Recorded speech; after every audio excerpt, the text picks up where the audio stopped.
রাজ্য এবং দিসম কমিটির পক্ষ থেকে আমরা টোটাল পশ্চিমবঙ্গে বার্তা দিয়েছিলাম। প্রত্যেকটা ব্লকে বিএলআর ভূমি এবং ভূমি সংস্কার আধিকারিককে সেখানে আমরা বার্তা দিয়েছিলাম যে আমরা আমাদের ডেপুটেশন, ভূমি সংক্রান্ত ডেপুটেশন আমরা দেব।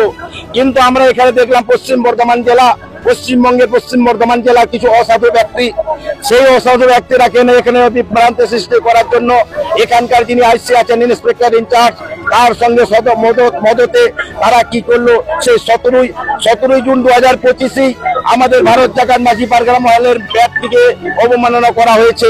কারণ ভারত জাকাত মাঝি পারগনা মহলের ব্যাটেই তারা কি করেছে, সেখানে তারা 12:30টার সময় ইন্টিমেশন নিয়েছে যে আমরা এখানে এই ল্যান্ড সম্পর্কিত আমরা ডেপুটেশন দেব।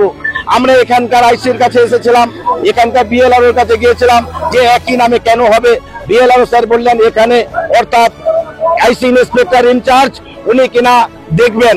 ওনার কাছে যখন আমরা এফআইআর কপি দিলাম, ওনাকে আমি বারবার করে এবং ওনারা বলেছেন পশ্চিম বর্ধমান জেলা পারগনা বাবা এখানকার যারা কর্মকর্তারা বলেছেন যে এই নামে এই দিনে যেন না হয়, এবং সেটা হওয়াতে তা সত্ত্বেও আইসি ওদের সঙ্গে যোগসূত্র করে তাদেরকে করতে করিয়েছেন। এবং আমরা সংবিধানের আইনকে মনে হচ্ছে এখানকার পশ্চিম বর্ধমান জেলার পুলিশ প্রশাসন তথা এখানকার কাকসা থানার আইসি এটা মেনে নেননি এবং সেখানে তাদের সঙ্গে মেলবন্ধন করে সেটা করেছেন। এটা আমরা দৈহিক অপরাধ এবং এটা তুমি মৌলিক অধিকার যেটা আছে সংবিধানের আইন সোসাইটি অ্যাক্ট 1961 যে ধারা আছে সেই ধারা মোতাবেক আমাদের রেজিস্ট্রেশন আছে। অল ইন্ডিয়া যেটা ট্রেডমার্ক আছে তার মোতাবেক আমরা রেজিস্ট্রেশন আছে।